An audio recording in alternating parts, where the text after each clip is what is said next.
오늘 우리에게 주시는 하나님의 말씀 예레미야 6장 1절부터 30절까지 말씀입니다. 예레미야 6장 1절부터 30절까지의 말씀. 이제 봉독하겠습니다. 하나님의 말씀 경청하십시오. 너희 베냐민 자손아, 예루살렘에서 도망쳐 나와서 피하여라. 너희는 드고아에서 나팔을 불고 벳학게렘에서는 봉화불을 올려라. 재앙과 파멸이 북쪽에서 밀려온다. 딸 시온은 아름답고 곱게 자랐으나 이제 내가 멸망시키겠다. 이방원들이 군대를 몰고 도성으로 접근하여 성읍 사방에 진을 칠 것이다. 제각기 원하는 자리에 진을 칠 것이다. 그런 다음에 이르기를 모두 공격 준비를 하여라. 만반의 준비를 해놓고 기다려라. 공격 개시 시각은 정오 정각이다 하는구나. 그러다가 갑자기 야간 공격으로 바꾸면서 너무 늦었다. 날이 저문다. 저녁 그림자가 점점 길어진다. 야간 공격을 해서 시온의 궁정들을 헐어버리자 한다. 나 만군의 주가 이미 적군에게 이렇게 명하였다.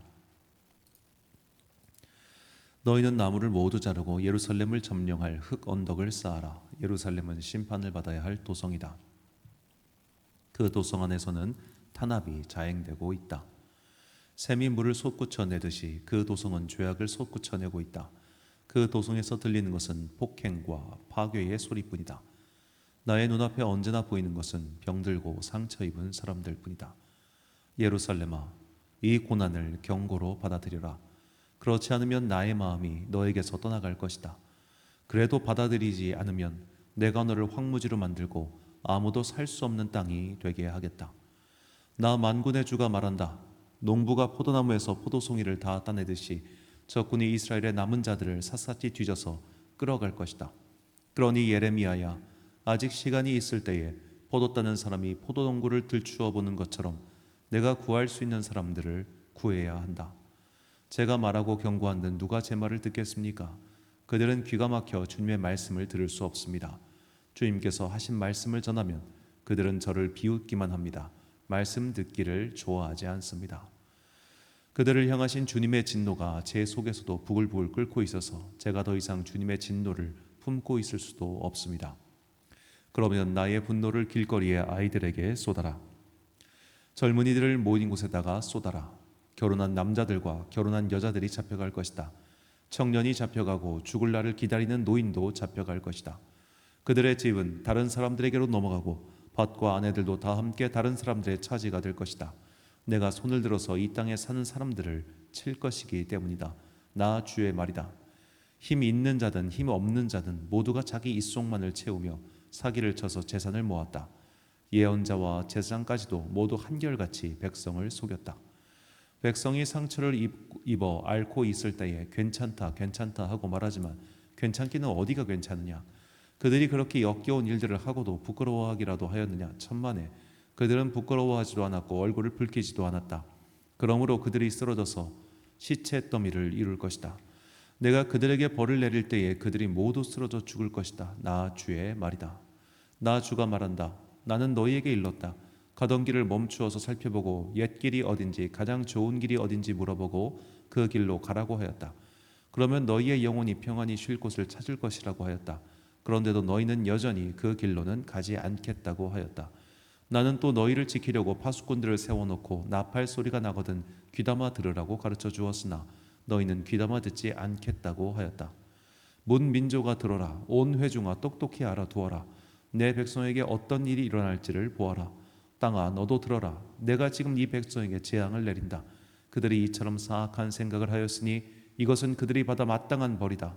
그들이 나의 말을 귀담아 듣지 않으며 나의 율법도 무시하였기 때문이다.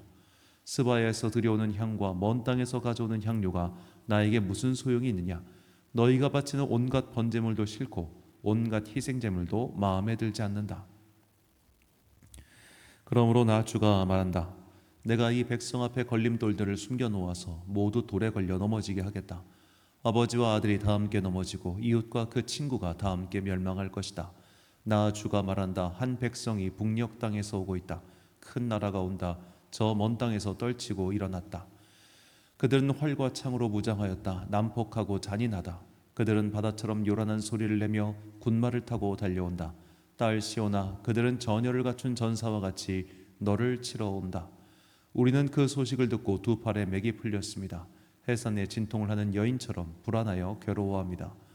너희는 들녘으로 나가지도 말고 거리에서 돌아다니지도 말아라.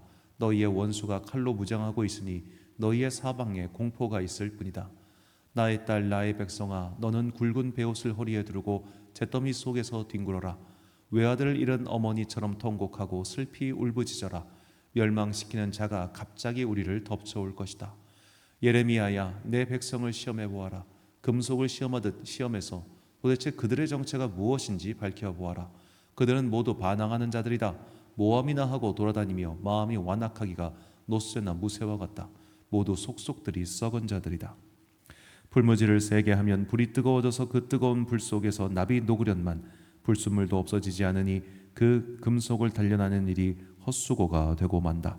그들의 죄악이 도무지 제거되지 않는다. 이제 그들은 불순물을 제거할 수 없는 내버린 은일 뿐이다. 나 주가 그들을 내버렸기 때문이다. 아멘.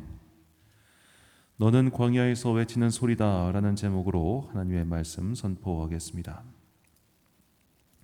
어제 주일 설교 때도 그 광야에 대해서 좀 집중적으로 말씀을 드렸는데, 이 광야에서 외치는 자, 즉 세례 요한의 사역에 대해서는 좀 오래 묵상을 많이 했습니다. 왜냐하면 제가 한 5년, 벌써 이렇게 시간이 흘렀네요. 5년째 하고 있는 현재의 사역이 그런 광야에서 외치는 사역과 같다는 생각을 참 많이 하기 때문입니다.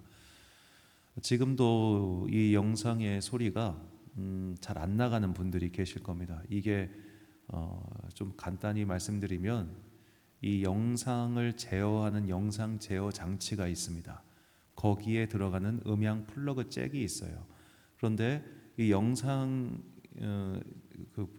장치에 들어가는 그 플러그 잭이 이 설치하시는 분이 납땜을 해서 이제 현장에서 만든 건데, 그 납땜을 한 라인에서 노이즈가 발생해서 되게 저도 좀 참 이해가 안 가고 신기한 게, 특정 핸드폰, 어느 핸드폰에서는 소리가 문제가 없고 어느 핸드폰에서는 소리가 아예 안 나와요.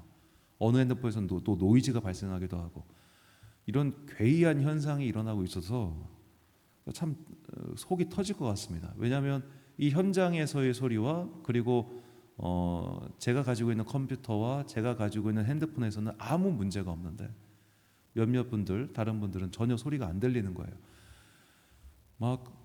이런 일이 있을 때마다 마음이 너무너무 힘들어요. 이거 돈도 많이 들이고 그렇게 고생해서 작업을 했는데, 이전에도 똑같은 일이 있었고, 천안 쌍용동에 있을 때도 아시겠지만 이 하나를 가지고 제가 한 달 이상 씨름을 했었습니다. 지금도 이제 들어온 지 여기 한 달 정도, 그렇죠. 제가 11월 17일 날 여기서 첫 예배 드렸으니까 최소한 보름 이상은 지났는데 이러고 속을 썩이고 있으니 제가 얼마나 이게 뒤집어지겠습니까? 막 분노가 차오른단 말이에요. 마치 광야와 같은 사람도 아무도 없는 곳에서 새벽 기도를 하고 있다는 게 참 쉽지 않은 일인 것은 분명해 보입니다. 저는 유튜브가 만약 없었다면 이렇게 못했을 것 같습니다. 4년 시간 동안 새벽 기도는 딱 2명이 나왔었습니다. 그 외에는 새벽 기도 누가 온 적이 없습니다. 항상 혼자서 이렇게 이 자리에 있는데, 이게 광야에서 외치는 것이 아니고 무엇인가라는 생각을 지울 수가 없었죠. 그러면서 광야에서 외치는 것에 대해서 그 의미를 깨닫게 되었습니다. 자, 광야에서 외치는 소리, 먼저 누가복음에 나온 세례 요한의 사역입니다. 누가복음 3장 3절부터 6절까지 말씀. 요한이 요단강 부근 각처에 와서 죄 사함을 받게 하는 회개의 세례를 전파하니, 선지자 이사야의 책에 쓴 바 광야에서 외치는 자의 소리가 있어 이르되, 너희는 주의 길을 준비하라. 그의 오실 길을 곧게 하라. 모든 골짜기가 메워지고 모든 산과 작은 산이 낮아지고 굽은 것이 곧아지고 험한 길이 평탄하여질 것이요, 모든 육체가 하나님의 구원하심을 보리라. 함과 같으니라. 아멘.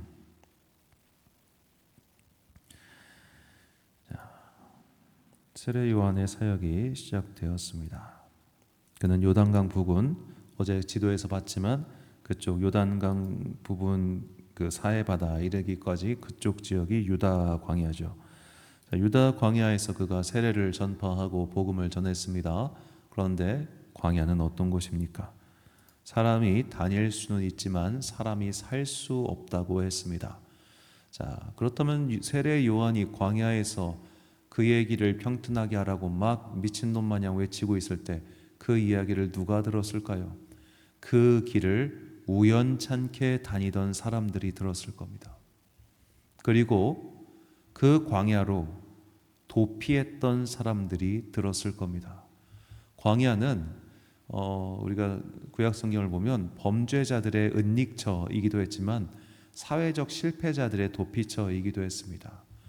사회가 우리가 반드시 사회에서 몸을 감춘다는 것이 꼭 죄를 저질러야만 몸을 감추는 건 아니잖아요.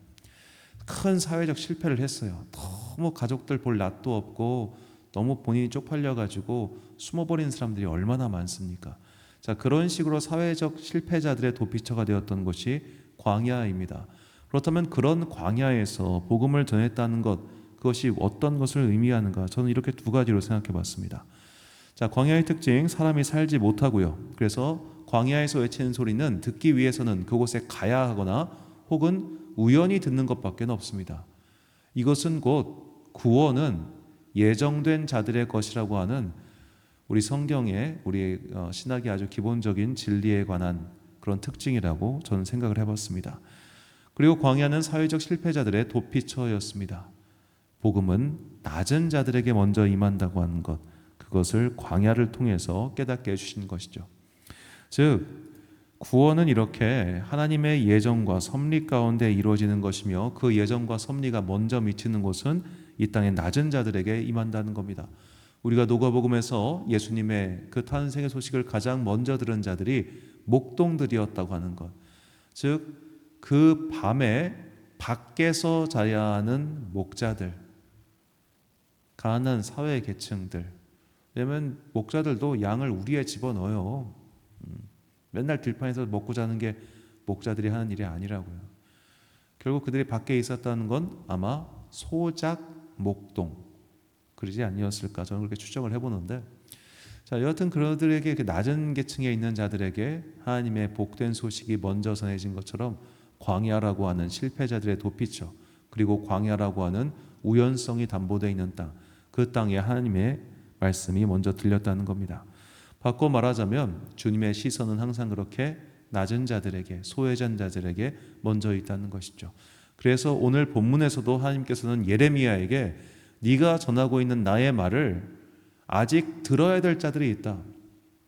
아직 분명히 예루살렘의 심판이 임하긴 임할 것인데 그 심판을 피할 가능성이 있는 자들이 있다. 그 사람들은 어떤 사람들이냐? 약한 자들이에요. 고위층들은 너무 타락했어요. 제사장도 타락하고 선지자도 타락하고 백성 일반들도 다 많이 타락했지만 아직은 회개하면 적어도 멸망의 그 파고 속에서 자기 생명 정도는 건질 수 있는 사람들이 있었을 겁니다. 회개하는 자를 구원해 주겠다. 물론 회개한다고 해서 갑자기 나라가 다시 살아나고 이런 건 아니지만 최소한 인간다운 삶을 살 수 있도록 마지막 보호를 해주겠다는 그 하나님의 약속에서, 자, 하나님께서는 이렇게 말씀하시죠. 본문 9절과 10절 말씀. 나 만군의 주가 말한다. 농부가 포도나무에서 포도송이를 다 따내듯이 적군이 이스라엘의 남은 자들을 샅샅이 뒤져서 끌어갈 것이다. 그러니 예레미야야, 아직 시간이 있을 때에 포도 따는 사람이 포도 덩굴을 들추어 보는 것처럼 내가 구할 수 있는 사람들을 구해야 한다. 제가 말하고 경고한들 누가 제 말을 듣겠습니까? 그들은 귀가 막혀 주님의 말씀을 들을 수 없습니다. 주님께서 하신 말씀을 전하면 그들은 저를 비웃기만 합니다. 말씀 듣기를 좋아하지 않습니다. 아멘. 자, 내가 구할 수 있는 사람들을 구해야 된다라고 말씀을 하시자 예레미야가 주님, 저 사람들은요 말씀 듣기를 좋아하지 않아요 라고 그렇게 말을 해요. 자, 아직 구원의 가능성이 남아있는 사람들이 있습니다. 완전히 타락하지 않은 사람들, 회개의 여지가 있는 사람들, 아직 그 끝이 결정되지 않은 사람들이 있는데 그들에게 가서 네가 받은 바 그 경고의 말씀을 전해 라고 하니까 하나님, 저들은요 말씀 듣기를 좋아하지 않아요 라고 그렇게 예레미야가 반문하죠. 자, 왜 그들은 말씀 듣기를 좋아하지 않는가? 오늘 본문 13절과 14절이 이렇게 말합니다. 이는 그들이 가장 작은 자로부터 큰 자까지 다 탐욕을 부리며 선지자로부터 제사장까지 다 거짓을 행함이라. 그들이 내 백성의 상처를 가볍게 여기면서 말하기를 평강하다 평강하다 하나 평강이 없도다. 아멘. 자, 이미 많은 사람들이 거짓에 길들여져 있었습니다. 듣기 좋은 말에 길들여져 있습니다. 그저 위로해주고 쌈해주고 아퍼 호호 해주는 그런 말에 익숙해져 버렸습니다. 그러자 이제 사람들이 더 이상 진리를 듣지 않게 되었습니다. 이것이 오늘날 우리의 실태와 무엇이 다르겠습니까? 제가 한 목사님의 설교를 금요일과 주일 항상 매주 빠지지 않고 듣고 있는데 그분은 굉장히 메시지가 아주 강력한 분입니다. 자, 그분은 이번 주 주일에서도 또 그런 말씀을 하셨는데, 여러분들의 자녀가 교회 안 나온 자들 많잖아요. 여러분 그 자녀의 인생은 끝났어요. 교회 안 나와? 걔는 끝났어. 이렇게 아주 세게 말씀하시더라고요. 자, 왜 그러냐?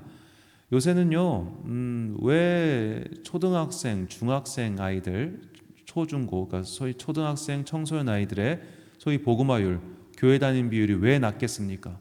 그들의 부모가 교회를 안 보내서 그래요. 본인은 교회를 가요. 왜냐하면 아직 부모님이 살아계시기도 하고 또 이제 어머니 지금 한 7, 80대 되는 분들의 그 강력한 신앙을 이어받아가지고 자기가 그 정도로 강력하진 않지만 그래도 따라간다고요. 그런데 내 자녀할 때까지는 그러고 싶지 않은 거예요. 즉 지금 소위 3040 세대의 부모들이 성령을 체험하지 못하고 하나님의 뜨거움을 경험하지 못하고 또 교회 안에서 열심히 봉사하고 섬기는 가운데 그 기쁨을 누려보지 못했으니까, 무엇보다 예수를 믿고 예수의 그를 믿음으로 말미암아 내 삶이 실제적으로 변하는 것을 체험하지 못했으니 굳이 내 자식들한테 강요하고 싶지 않은 거예요. 저는 여러 가지 이유가 있겠지만 요새 이 크리스찬들의 술 문화, 이거 되게 참 많은 생각을 들게 만듭니다. 물론 제가 술을 못 마시는 사람이라 이것에 대해서 그렇게 막 심각하게 생각하지 않았어요. 저는 그동안. 왜냐하면 저희 집안에는 술 마시는 사람이 한 명도 없기 때문입니다. 다들 알코올이 몸에 안 받는 사람들만 저희 집안 사람들이라서 저희 집안 사람들 중에는 술 마시고 사고 친 사람이 한 명도 없어요. 그러다 보니까 저는 일상 가정들 사이에서 술이라고 하는 것이 어떤 역할을 하고 어떤 일을 일으키는가를 본 적이 없습니다. 그래서 그것에 대해서 제가 그냥 그렇게 심각하게 생각하지 않았는데, 요즘에는 크리스찬 부모들도 자녀들 앞에서 그냥 태연하게 술을 마시는 것 같아요. 그러니까 이제 그런 거, 심지어 제가 참 존경하는 어느 목사님의 아들, 꽤 유명한 가수가 되었는데 그냥 방송 중에 내가 누구랑 술 마셨다 막 이런 이야기들을 얘기하는 걸 보고서 와, 그 목사님은 지금 자기 아들이 저렇게 하고 다니는 걸 뭐라고 생각할까? 라는 궁금증이 들었습니다. 그분 현역에 있을 때 그런 거 엄청 정죄하고 비판했거든요. 다른 사람들이 그렇게 사는 거. 난 본인은 지금 하실 말씀이 있는가 참 나도 궁금하긴 한데, 자, 여하튼 간에 자, 우리가 정말로 이 세상이 많이 변했어요. 달라졌어요. 그 이유는 어쩌면 많은 한국교회의 목회자들이 그동안 해야 할 말을 하지 못해서는 아닐까라는 생각을 해봅니다. 그렇게 하면 안 돼요. 권사님 정신 차리세요. 집사님 그러면 안 돼요. 라는 강한 질타의 말을 듣고 같이 회개합시다. 변화를 위해 기도합시다. 그런 것들을 똑바로 말하지 못했기 때문에 오늘 이런 사태가 벌어지고 있는 것은 아닌가라는 생각이 듭니다. 듣기 좋은 말만 듣고 싶어 하고 예배드리기 좋은 환경에서만 예배드리고 싶어 하고 더 이상 이 시대에 누구에게 무슨 헌신을 요구할 수 있겠습니까? 그의 부모가 그렇게 헌신하는 걸 보고 컸어도 그 헌신의 강도가 적은 게 사실 저도 그 세대니까 그 세대의 모습입니다. 그러니 자녀들에 대해서 과거와 같은 그런 열정이 있겠습니까? 그러니까 부모 세대가 100을 쌓았으면 그 다음에는 70으로 떨어지고요. 그 다음엔 40으로 떨어지는 거예요. 그래서 결국 내가 지금 이 시대에 다시 백의 수준으로 나의 믿음을 끌어올리지 않으면 똑같은 일이 반복된다는 거죠. 이런 레드오션이 상황에도 불구하고 우리가 해야 될 일은 역시 광야와 같은 곳. 그래, 누군가는 듣겠지. 누군가는 하나님을 사모하는 자가 있고 그 사람은 예배를 드리겠지. 그 숫자가 날이 갈수록 줄어들겠지만 누군가는 남아있겠지. 그 남은 자들과 함께 예배드리고 남은 자들을 통해서 다시 한번 하나님의 복음을, 비록 그 숫자가 적을지라도 훨씬 더 순도는 높을 테니 그 순도 높은 걸로 말미암아 세상을 변화시켜 나가야 되지 않겠습니까? 제가 예전에 트라폴레스였던가요? 그 로마에 가면 사도 바울이 목 잘려 죽은 그곳에 작은 예배당이 있습니다.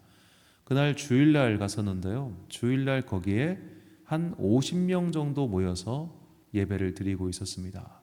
전부 다 할아버지 할머니들 뿐입니다. 로마 현지인들도 바울의 무덤이 어디 있는지 모릅니다. 그 바울의 무덤은 그 로마 유적지 많은 곳에서 꽤 떨어져 있거든요.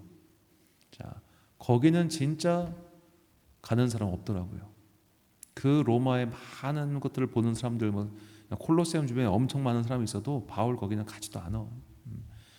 바울이 목 잘려 죽은 그곳에 작은 예배당에 50명도 안 되는 할아버지들, 머리 허연 분들, 수염 허연 분들만 모여서 예배를 드리고 있는데, 와, 그 찬양 소리가 너무너무 아름다운 거예요. 이탈리아 말 하나도 못 알아듣겠지만 다 성악가들 같아.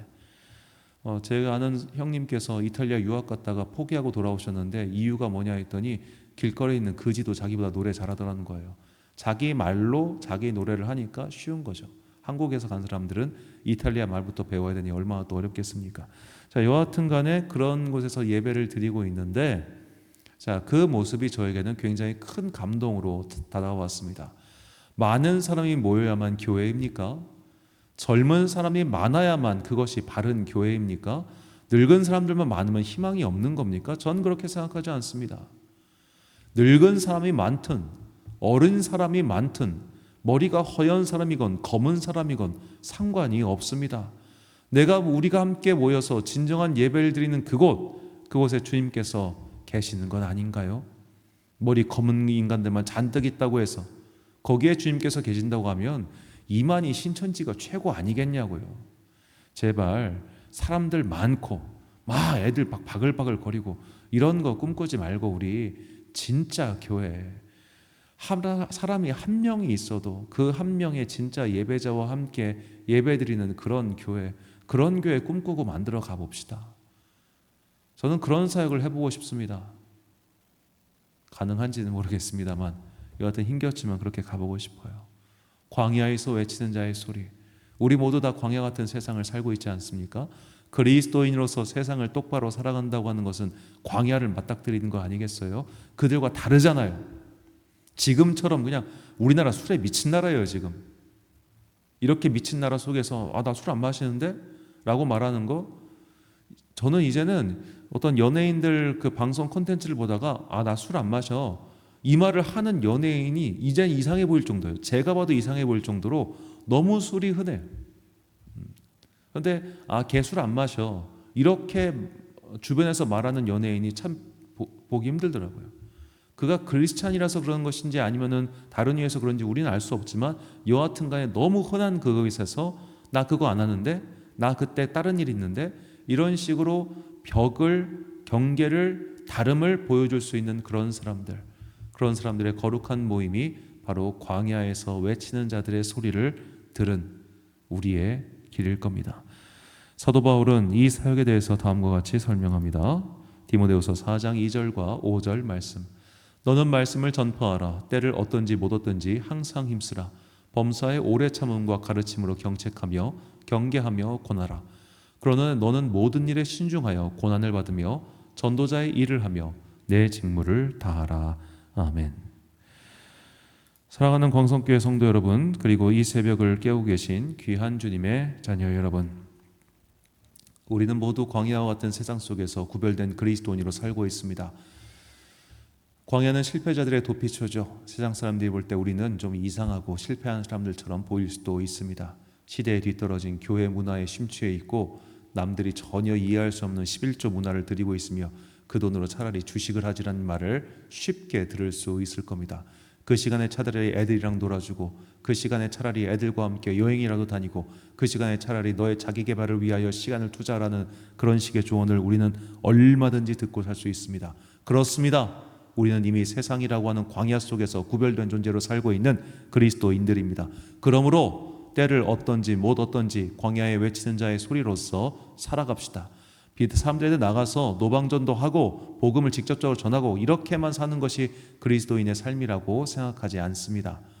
내 삶 속에서 성도다운 삶을 영위해 나가는 것 정말 어려운 일입니다.